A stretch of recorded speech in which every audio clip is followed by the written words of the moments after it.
Hey guys, welcome to the Afropolitan Podcast. We have an amazing show for you today. Like we always like to start off each show with saying, because the brand new is unthinkable, we fight over the old. Over here at the Afropolitan Podcast, we are building the future of a progressive Black community. Gang, gang. On today's show, I have with me Mr. Preston Ideh, CEO of Stears.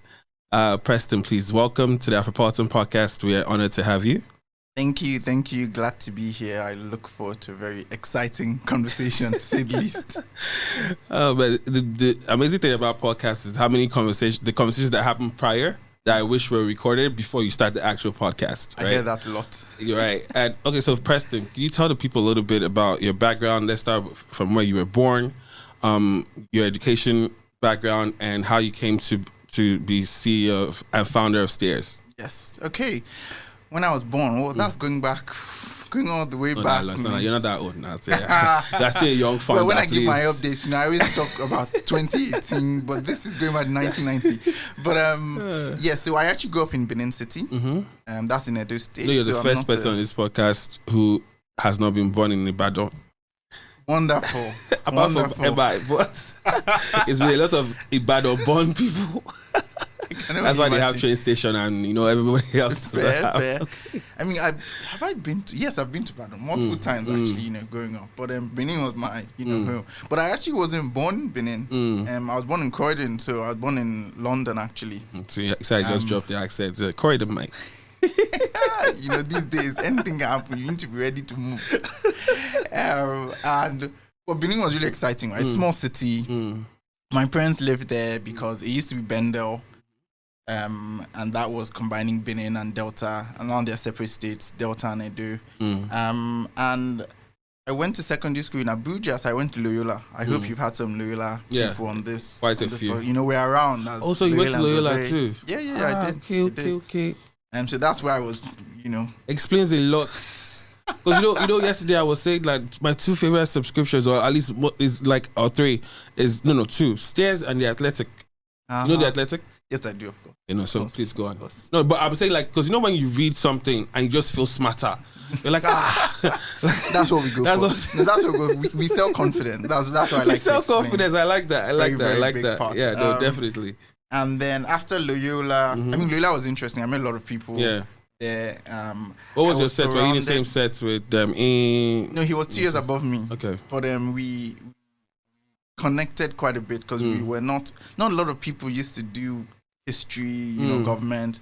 People were always running towards sort of physics. Yes, exactly those things. But Ian was doing actually, governance, history. So we connected quite a bit there. I even used some of his notes, for my exam. So if I passed. That happened.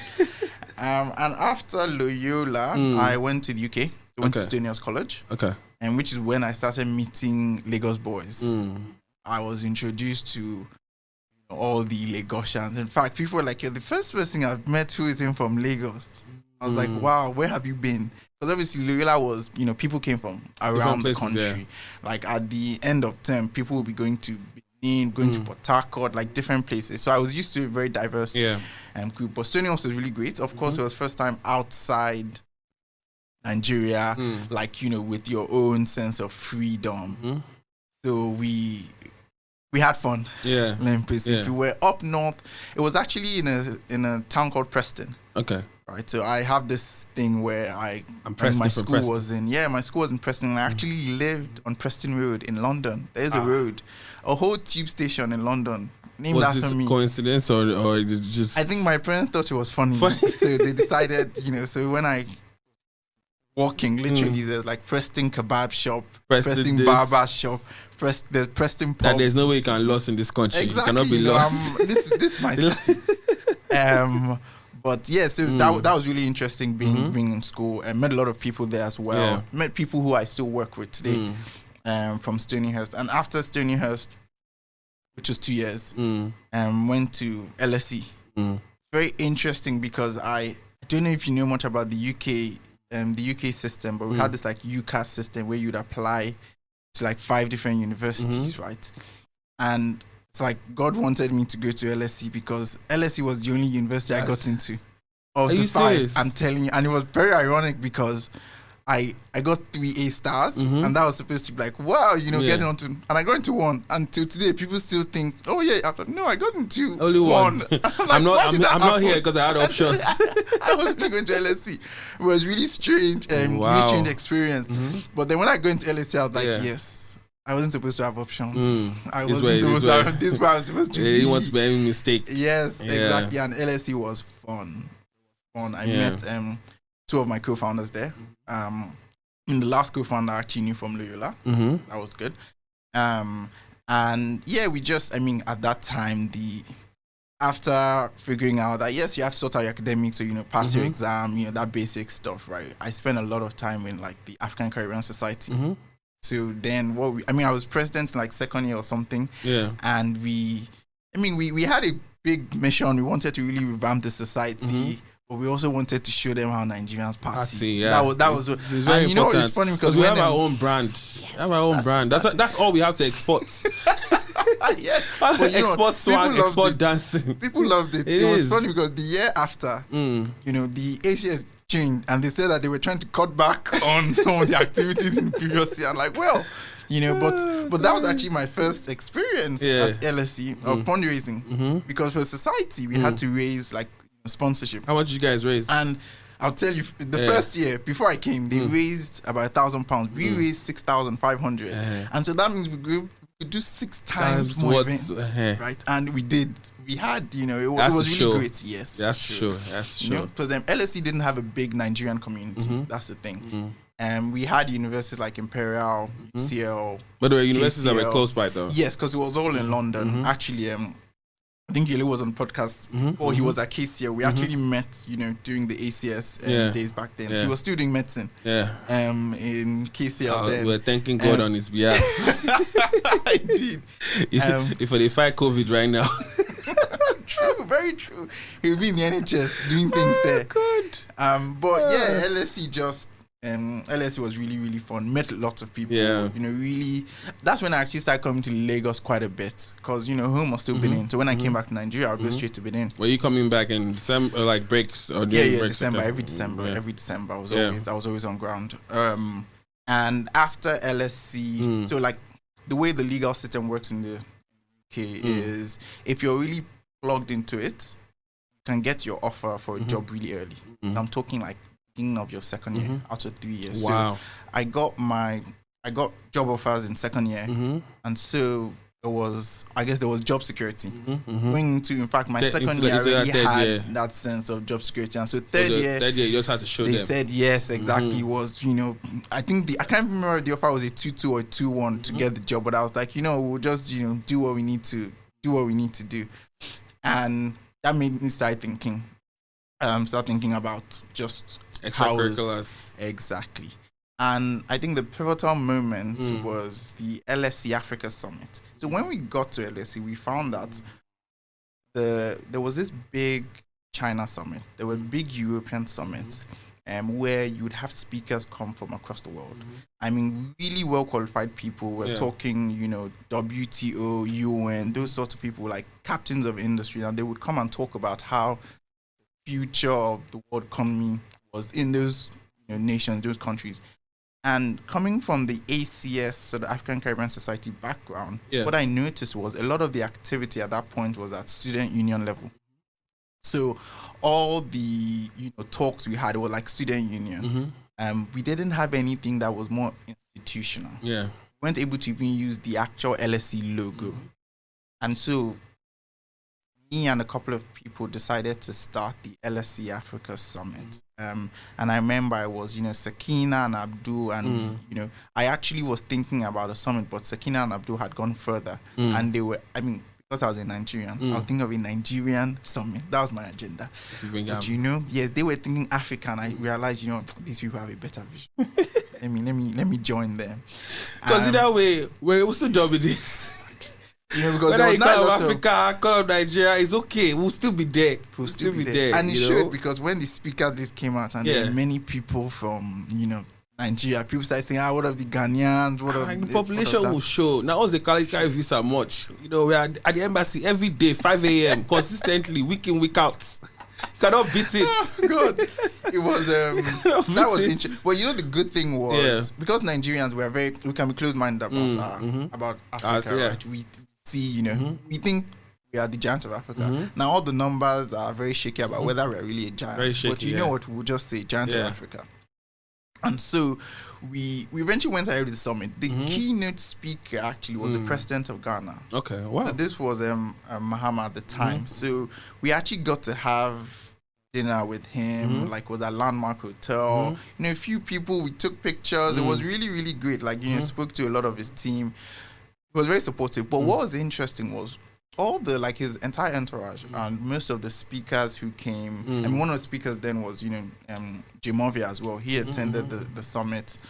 They all asked about entrepreneurship. That was it. It was like, it wasn't enough to say, oh, I'm going to work at this big law firm. Yeah, it's like, what are you building? Yeah, they were all asking. And of course, many of them were entrepreneurs, but just got us thinking, like, is it really enough to, you know, do your corporate job? Is that everything? Yeah. And I think at that point, I started exploring the idea of just doing something that was more, you know, to building. But of course, I had this job security from an offer.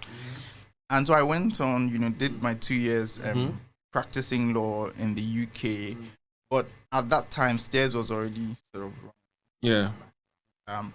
We didn't know what business we could build out of it. But one thing was clear. There was an information gap.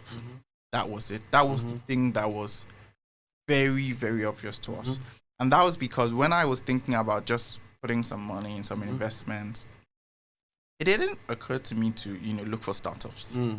I was thinking stock exchange level. My co-founder used to trade on the New York Stock Exchange at the time. And so I, you know, went to him and said, what can we do? You know, Nigerian Stock Exchange, let's bring it home. And he said, you're going to struggle with data. You're going to struggle with information. You're not going to find what you need. You're not going to find analysis. Like, you're not going to be able to pick up an equivalent of the FT. Yeah. Neither are you going to be able to, you know, find some real deep source of information. And I said, so where does everyone else get it from? And then he introduced me to what became the focus point of Stears, which was the Bloomberg terminal. $24,000 a year for a single subscription. One. That is the price of Bloomberg terminal. Now, if you watch Wall Street movies, actually, it was probably baked into our tuition. Yes. So you know when you're watching classic Wall Street movie and you see the guy with, you know, 6 screens on there and, you know, red lines, green lines, right? That's it, right? So the Bloomberg empire was built. The guy could afford to run for president like this. And it's a privately owned company, and he's still, like, you know, top 10, you know, in the world in terms of billionaires. So he's very, very wealthy. And when I saw that, I started exploring the model. And at that point, I thought that Bloomberg was Bloomberg News. That's what I knew Bloomberg to be, like Bloomberg.com. You go on there and read an article.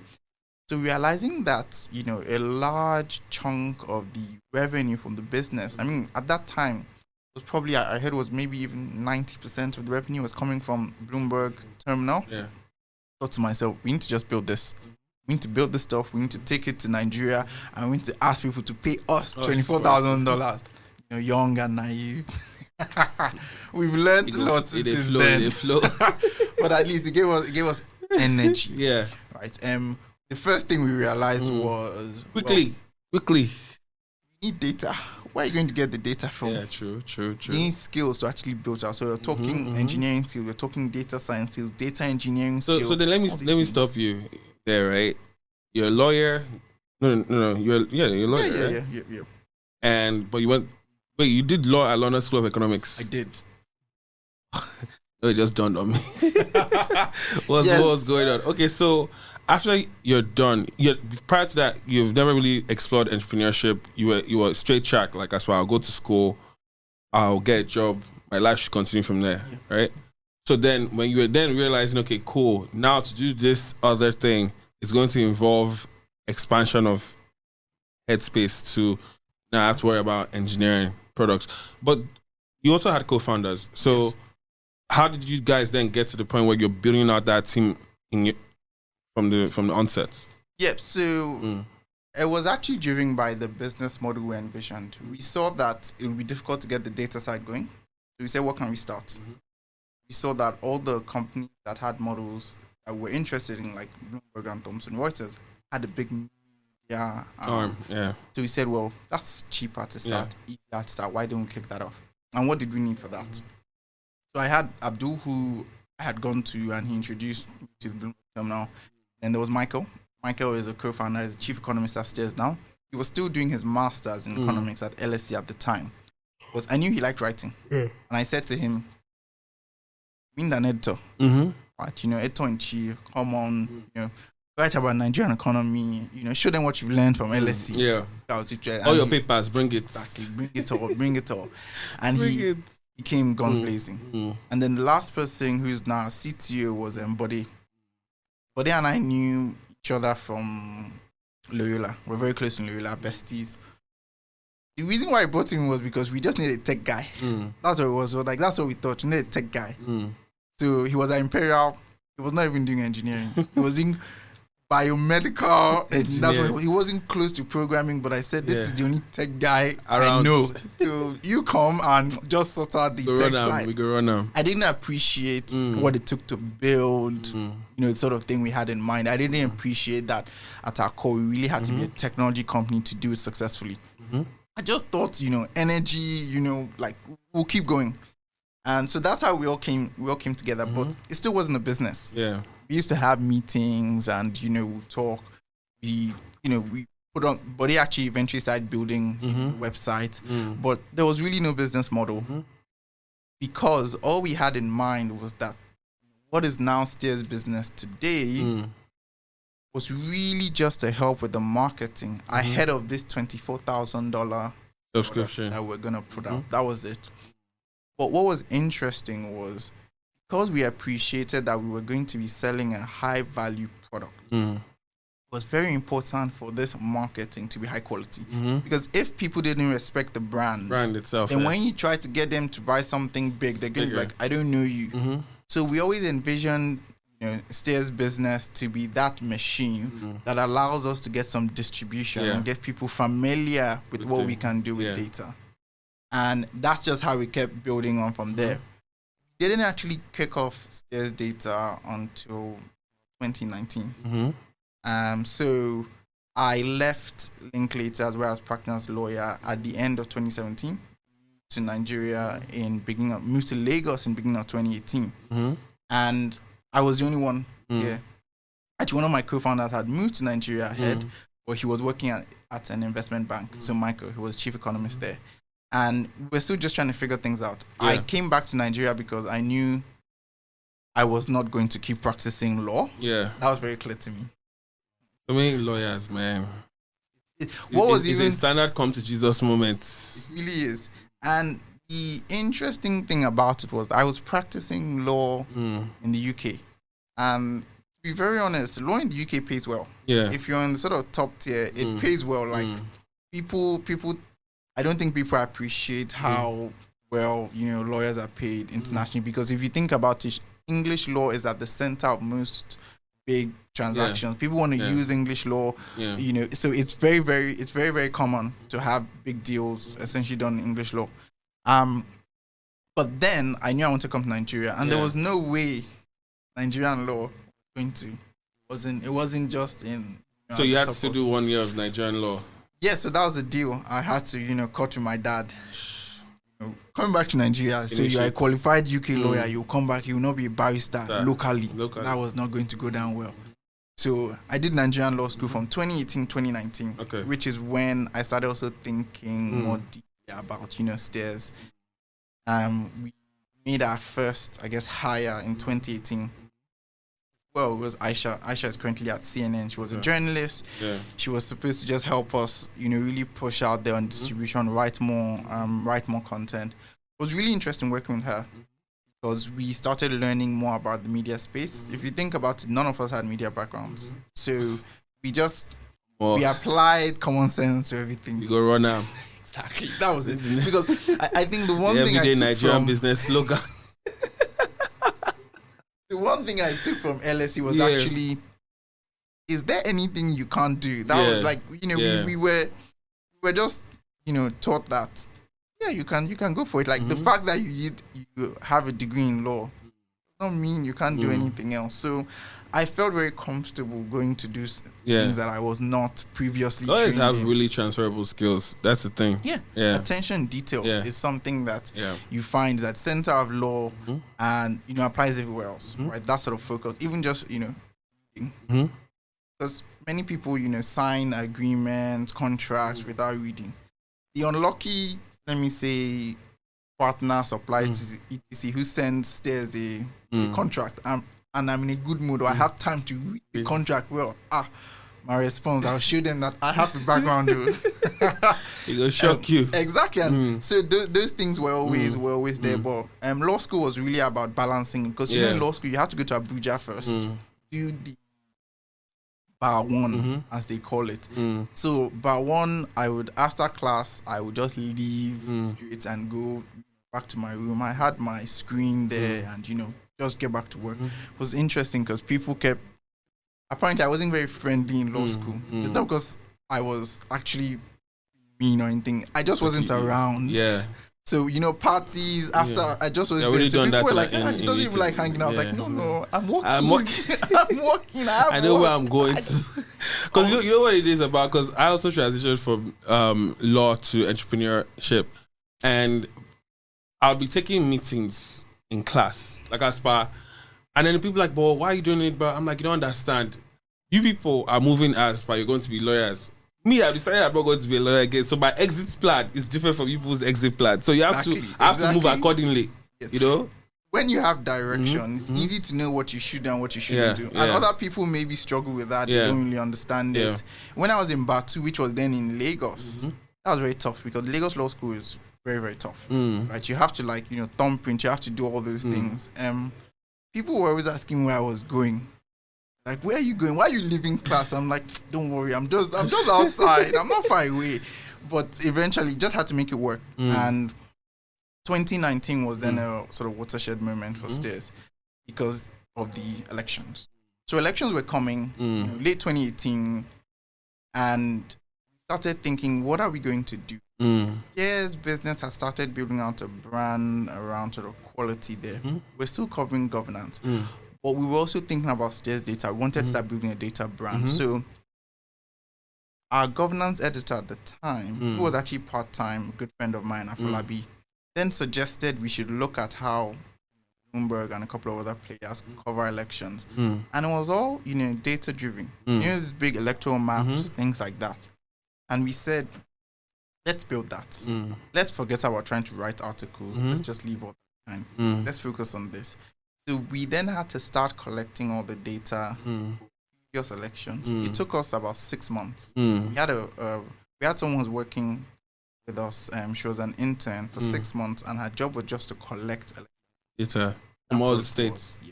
So from all the states at different levels, senatorial, gubernatorial, presidential.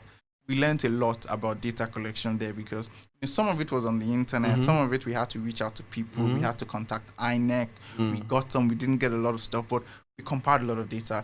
It also forced us to start building up some domain expertise with election data, which is something we had planned to do. We're thinking about, financial data. That's what we thought we're going to do because of this Bloomberg emphasis. But we collected all this data, we modeled it on what we had seen, Bloomberg and CNN build out election maps. And we just started building. Now, keep in mind that this was a part-time team, so all our engineers were part-time. Actually, we had one full-time junior engineer at the time, but it was just 3 people. So 2 of them were part-time, one full-time engineer, and we started building it out in maybe November, ahead of the February election. We might have built out, but honestly, I don't think we expected the kind of reaction. Because we thought, we'll push this Nigerian, and let's see who visits. But what happened? We had about 6 million visits over a 3-week period of the elections. Wow. People were just clicking, refreshing, crashing the site. It was And the first time I looked at my Google Analytics and I saw the number, I thought it was a mistake. I logged onto my laptop to check because I was like, these are not numbers that just see. Like that. These are not sales numbers. Did we start tracking another person's website?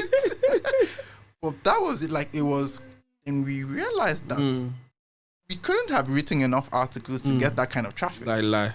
there's nothing we could have done. Yeah. It was just data. There was no article. We were watching the elections. We were updating because we already had. So the good thing about our data collection of previous election was that we then knew the format of all the data. Yeah. So we had everything down to local government in each state. You know, we had all the candidate. We had everything. So on election day, it was just about putting in a number. All the spreadsheets were set up. You know, everything was working on the back end. It was the go-to source. Yes, exactly. So let me ask you then, what is the Stears mission and slogan? And the reason why I ask this is one of your favorite quotes is, "In God we trust." Everybody else should bring data. Everybody else should bring data. Yes. But what is the Stears mission for our listeners? Yep. Of course, it's a very simple mission, right? We want to make it easy for anyone, anywhere in the world, to access high quality information on Africa. And there's some things to place emphasis on there. High quality, and it's on Africa. So high quality in that we're not just about putting out something or anything, right? We want to put the best out because, you know, when it comes to data, your brand is very important, right? People trust us to do all the intellectual heavy lifting, to, you know, make sense of all the different data points and essentially communicate it in a way that makes sense. So it's important that everything we touch is high quality. Yeah. Today, it fits in very well with our subscription model, but are very aggressive, and that is the hill that we die on, high quality. Yeah. And then the other aspect is the high quality information on Africa. It's not for Africans, it's for anyone, anywhere in the world. But the emphasis on the fact that this data is actually African data, African information. So today it's Nigeria, you know, tomorrow it can be Kenya, Ghana, you know, we're always looking at those markets to see how we should expand and where we should expand, right? But at its core, right, we're an information business, right? Our industry is information services. So, for instance, what people would call a media company today in Stears Business is really just a media product as part of an information services umbrella. And that's how we think about it. COVID hits last year. Yep. I think it was last year because it just felt so long. Accelerated. What did that mean for the Stears team? How did Stears navigate the COVID period? Yes, so we were fortunate. Why were we fortunate? We had just closed our Q1 2020. So we're going into the year, you know, we go run So we're growing in spite of the pandemic. Like we were hiring, you know, aggressively. We needed to go from 4 to, you know, 20. So we needed to hire. I think that was good for us because, of course, for people who felt, you know, job security at their previous employers, Stears was offering this new level of job security. But at the same time, we also found just people needed more information about what was going on. We did a report very early on in, I think probably in March, April, the impact of COVID on the Nigerian economy, and it was very popular. Like lots of people downloaded it, lots of people read it because no one really even understood, you know, what impact COVID was going to have. We quickly caught on that there was going to be a recession, things like that, but it wasn't clear, like business, were they going to benefit? You know, which business were winners and losers? So for the Stears team was just, you know, we went fully remote. That was easy for us, I would say. We also started working on our data product then. And I think overall we didn't, if COVID came in our sort of second or third year of business, then we would have seen the impact. Let's say what revenue was last year. So this year we are looking at it and thinking, oh, it's lower. But all revenue was new revenue for us. So it was like, we can't, there's no losses because there's no data to go back and review. Exactly. There's no historical data. It was just, everything was, you know, it was in the green. This is our first year in business. So I think that was the impact COVID had. You know, one of the articles that that was posted talked about when what was it talking about, the fall of remittances during that period. Do you believe that it affects some of the moves that the CBN has now had to make, whether it's in regard to like the crypto companies or the fintech companies, and in general, what do you see as the health of the Nigerian economy today? Yeah, so remittances are quite an important part of our overall dollar. Are they always important, or have they become more important as oil prices have slowed down? Because it feels like a bit more, we hear more and more about remittances. And also, did they become more important because now we have the data of them? Yep. Okay. So the way to think about it is generally Nigerian economy runs in cycles. And when I say cycles, I mean when oil prices high, it's like the economy is doing well.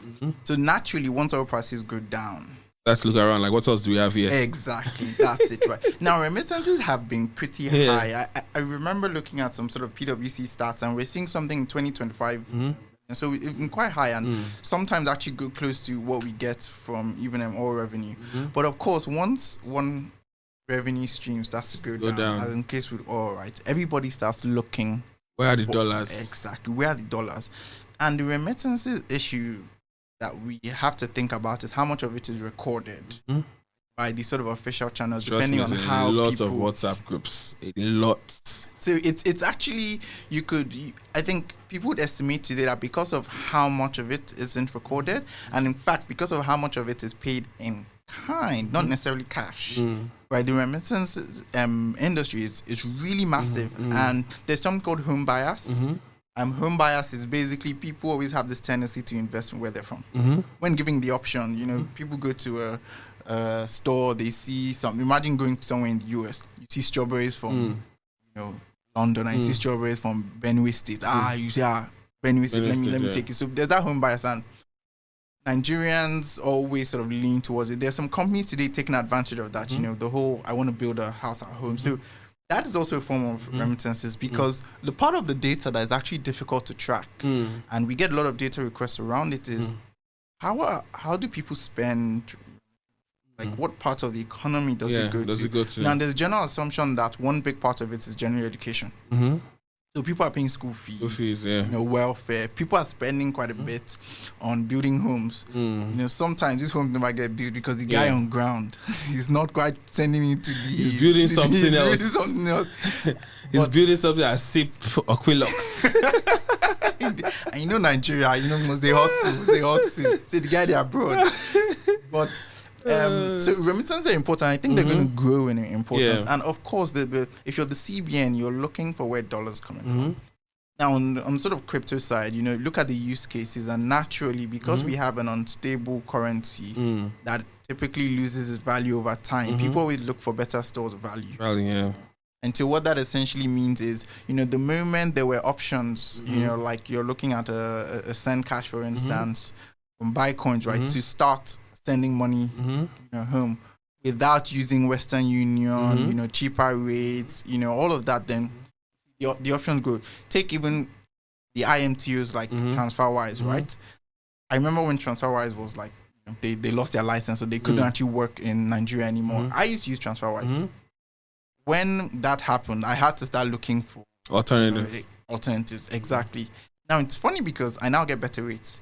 Because before, I used TransferWise because it was, very, very convenient, fast, efficient. Yeah, so I was happy to pay to get smaller Naira, right? But now that I'm using sort of, FX traders, I'm going for the maximum because I'm already getting stressed. So I just want the best rate, right? If it's pounds, I'm looking for, give me 670. Give me a bookie FX rate, nothing less. I don't move for anything less than that. So you see the impact it has on our behavior. And the CBN has actually, the dollar for Naira scheme actually was part of this general drive to reduce the cost of sending money home.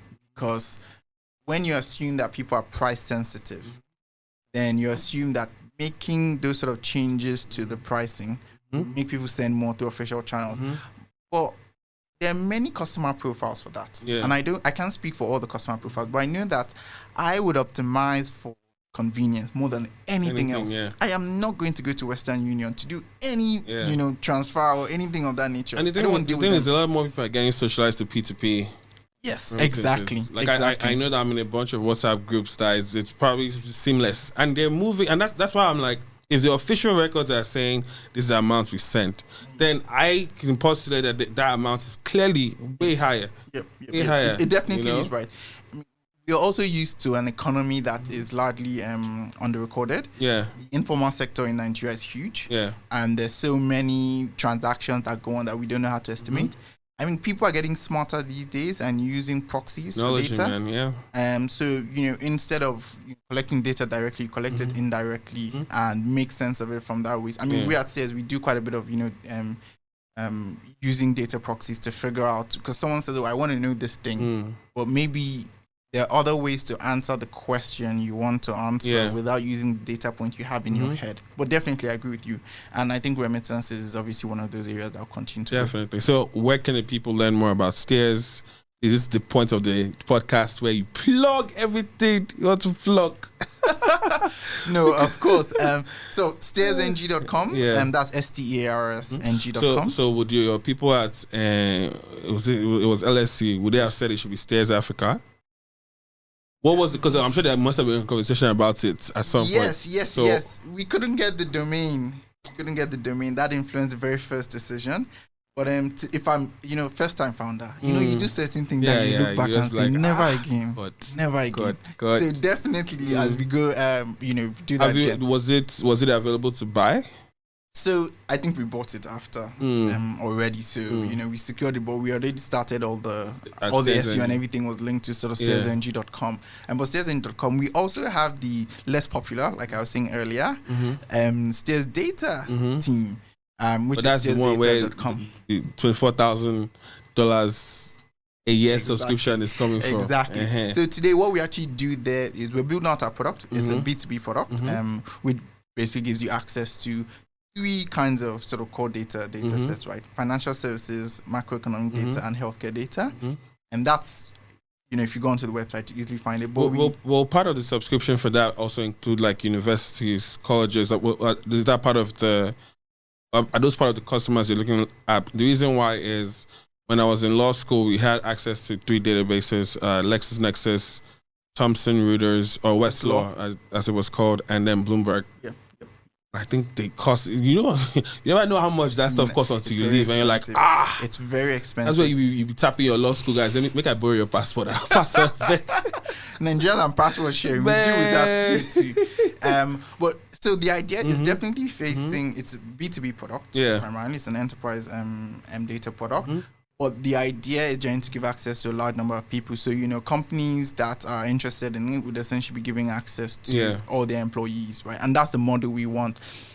It's interesting you mention university, and just a quick segment, because there's so many people in the education sector in Nigeria today who need the kind of information we have. But the universities currently are not structured in a way that makes it easy to sort of adopt these wide like subscriptions. So, classic university in UK, US, there will be, once you join, you maybe get, like the UK, for instance, if you're at LSE, you have access to an FD subscription.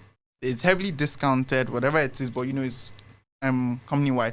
In Nigeria, it's difficult to be a Unilag student and, get access to Stears Business subscription.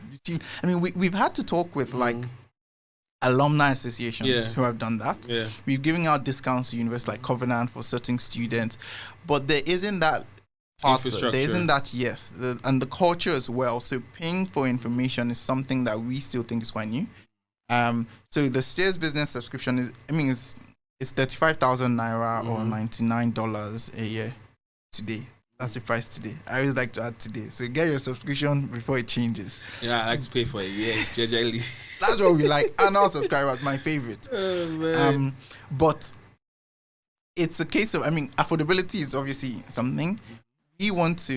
We're starting small, and it feels like a niche audience today, but we know it's going to grow. The kind of readers we have are people who start reading today, and we expect them to be reading for, the rest of their lives. And our job is mainly to make sure that we continue to provide high quality. We have an advisory team within Stears Data that does project. So in some cases, it could be data collection. We've actually used like agents before. We've used up to 800 agents to do data collection before. And that was really looking at the market. Somebody wanted very specific data. We use agents to get it. Other times it's reports, it's market sizing, all those things. So we do that, right? But that's not yet a very scalable product. And that's why the data team is working on that enterprise product, which will be significantly more expensive than the sort of statement product, but it's for companies. Today, we do have a couple of companies that actually have team-wide subscriptions. So like, Buycoins is one that we announced. Eden, so there are companies actually doing that, and I think we have about 5 or 6 companies currently in the pipeline. I remember Nat's tweets on that. I was cracking up, but it's like making I go they read, please, because I think it's helpful when the team reads, and then it helps going back to OKRs or understanding where this ship is moving. What's the environment? What's the bigger environment that we're operating in? So that when we're talking and you hear that we have raised this amount, you're not attaching the raise to you're not thinking the raise is affecting what's on ground. I just remembered. I don't know how much time you have, but you wanted to ask about OKRs. You still want to? Yeah, no, I know. Okay, let's end up on that. Okay, all right. Yeah, so I can talk about how we've sort of used OKRs. So honestly, let's explain it to the readers, listeners. Okay. Actually, yes. What OKRs? So OKRs stand for objectives and key results, right? They're basically a goal setting tool, but because I'm a big OKR guy, I'll say it's more than just a tool, right? It's a full-blown system because it has its methodology, how to think about it. So the idea behind OKR is broken down into two. You have the objective and you have the key result. The objective is this big, significant, ambitious goal that you set. For instance, an objective could be make $100,000 in revenue every month, right? And let's say you can set your OKRs on a quarterly basis. So every quarter you stop and say, we want to make, $300,000. So that would be the objective. And the key results are specific hows of how you're going to do it. Yeah. So the objective is basically the what, and the key results are the how. So the key result could then say something like increase subscription revenue from $20,000 to $30,000. Right, that is obviously the how you're going to hit that 100. It could also say launch a new product that brings in $50,000. So the difference between the two, exactly. The difference between the two is the key results are supposed to be very measurable.